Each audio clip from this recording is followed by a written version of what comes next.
Most people think that bull markets are where wealth is made, but they're wrong. Wealth is truly made in the bear markets, but only by people who actually prepare for them. And literally right now, I'm seeing signs that look almost identical to the setups that I saw in 2008, 2018, 2020, and 2022. But instead of preparing, 99% of traders out there are max long, emotionally invested, and allergic to the idea that the trend might just reverse. Now, I'm not here to fearmonger you, I'm here to prepare you, because I promise you, the people who get blindsided by bear markets are always the same. And the people who came out wealthy, well, they prepared. They prepared and acknowledged that bear markets exist. My name is Cameron Foose, and I've been trading since 2005. Now, I lost everything in the 2008 crash, literally everything. But that moment changed my life forever, because every crash after that, I turned into cash machines. I turned 20K into 1.7 million in the 2020 bull market. Then I called the top in 2021 when nobody wanted to believe it. And then Bitcoin tanked 78% just after that. I also shorted the 2025 Bitcoin top at 125K and made $237,000 shorting the biggest liquidation event in crypto history. I've learned that markets don't reward the strongest. They reward the most prepared and those who understand how cycles actually work. So today, I'm breaking down the exact signs that appeared before every major market reset. And more importantly, how to turn those events into generational wealth. So let's get into it. Part 1. Smart money is preparing while retail is sleepwalking. There seems to be a myth in the markets that crashes come out of nowhere. Well, they don't. Professionals see the storm long before retail even feels the wind. Just look at what smart money is doing right now. Warren Buffett, the most disciplined capital allocator in history, is sitting on the largest cash pile Berkshire Hathaway has ever had. Over $380 billion. Not invested, but waiting.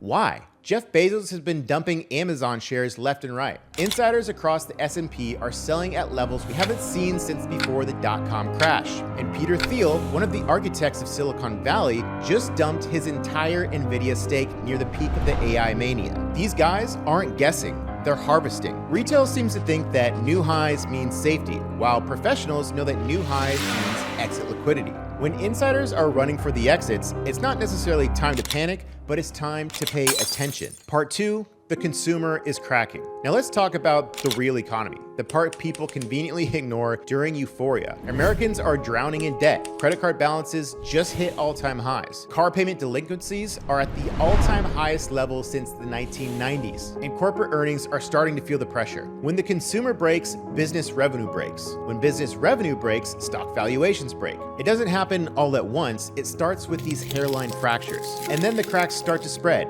And one of the biggest warning signs of those cracks is something called the Hindenburg omen. Part 3, the Hindenburg omen. Market internals breaking down. Most retail traders have never heard of the Hindenburg omen. And honestly, it's not their fault, because it's not a crash predictor. It's a market structure warning. The Hindenburg omen triggers when a large number of stocks hit new 52-week highs and a large number simultaneously hit 52-week lows. This means that market momentum is starting to turn negative while the overall market is still in an uptrend. That combination is not normal. It means that the market looks strong on the surface, but underneath, leadership is collapsing and breadth is disintegrating. Think of it like a skyscraper that looks perfect from the outside, but the foundation is quietly cracking. Historically, when a valid Hindenburg omen clusters appear, we see a 72% chance of a market pullback, a 41% chance of a major correction, and about a 10% chance of just an outright full-blown meltdown. Now, this isn't guaranteed, it's not doomsday, it's just probabilities. In almost every major crash for the last 40 years, 1987, 2000, 2007 and 2008, 2020 and 2022 was preceded by Hindenburg omen signals. Now, it doesn't tell you when the crash will happen, it tells you the conditions for a crash is forming. It is one more sign that the foundation is just weakening, right as retail is celebrating new highs. And that's exactly when you prepare, not panic. Part 4, the AI parabola. Now, let's zoom out. AI is definitely real, but the market pricing, that's a narrative-driven euphoria. Nvidia's valuation has blown way past the dot-com bubble era extremes. People are pricing in a future that may take 10 years to arrive, as if it's already happened yesterday. Insiders know this, and that's why they're selling. Every bubble has the same anatomy: parabolic hype, insider distribution, retail FOMO, and then the correction that nobody thinks will ever come. Now listen, this isn't about being bearish, it's about respecting market cycles, and cycles always rhyme. Part 5, the dollar is flashing its own warning signs. Now let's talk macro, the COT report. The commitment of traders shows how major institutions are positioning themselves in the US dollar. Since the year 2000, when non-commercial traders hit extreme negative dollar positioning, around negative 8,000 to negative 15,000 contracts, the dollar bottomed and then went on epic major runs. And when the dollar pumps, risk assets dump. Bitcoin, gold, stocks, anything priced in dollars, all take a hit. We are now entering that same extreme territory once again. 8 out of the last 9 times this happened, the dollar surged and everything else suffered. Now, this is not a guarantee, but it's a high probability event. Pros know this and retail doesn't. Part 6, the Bitcoin apex signal. Now, let's talk about the asset that everyone's betting their future on, Bitcoin. I built a proprietary fear and greed indicator for Bitcoin. On the monthly chart, every single time greed has stayed elevated for too long, it has marked the cycle top. And literally right now, we've had the longest streak of greed in Bitcoin's history on the monthly chart. On top of that, we just went on a massive run in Bitcoin for the last 3 years, and we finally broke the 50-day moving average again to the downside. A line that has never been broken before after a mega run without entering a full bear market. So this should be seen as a major warning sign that the trend has officially shifted. Historically, Bitcoin bottoms about 416 days after the top on average. Every cycle pullback has retraced 78.6% fib levels or even lower. Now yes, maybe this time is different. That would put Bitcoin at about $30,000 if we did reach another 78.6% fib level from the top of 125K. And could this be different? Sure, but I don't trade on this time is different. I trade on probability, I trade on preparation. And historically, this window is where Bitcoin offers life-changing entries, but only if you survive the drop, only if you're not liquidated first, only if you're prepared.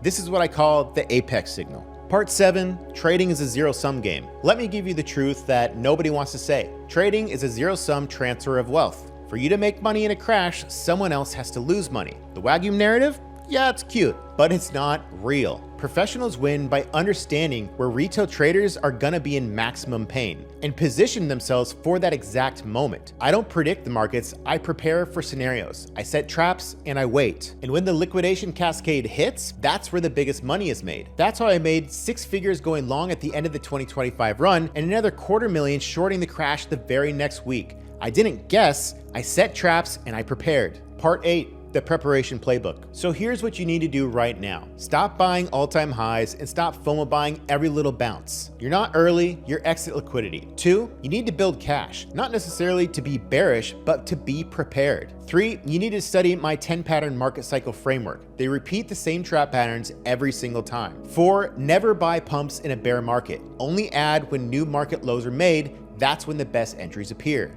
5, you need to plan your buy zones before the crash even happens. You won't be thinking clearly when the panic actually hits. 6, you need to use a framework, not emotion. Emotion is how people get wiped out every single time. Anyways, guys, that is a wrap for today's video. I hope you enjoyed it and I hope you feel a little more prepared. And to be honest, a lot of people don't like when I talk about bear markets or things going down because that goes completely against the narrative. And most people are predominantly long and they don't want to hear that the markets could potentially be going against them. And I'm not here to ruffle anybody's feathers. I'm here to prepare you because bear markets are the biggest money-making opportunities in any type of situation. It's when we see Bitcoin get into these apex levels that creates life-changing opportunities where you should literally sell your house and go buy Bitcoin. Myself to do, my students, and potentially you as well. Anyways, I do have a free Telegram trading signals group that's going to be linked below. And also I have another video here on YouTube that's going to talk a lot more about my 10-pattern market cycle framework and how I only trade 1 day per week using my 10-pattern market cycle framework. That video is going to be below. Anyways, like, comment, subscribe. I hope you enjoyed this. See you in the next one.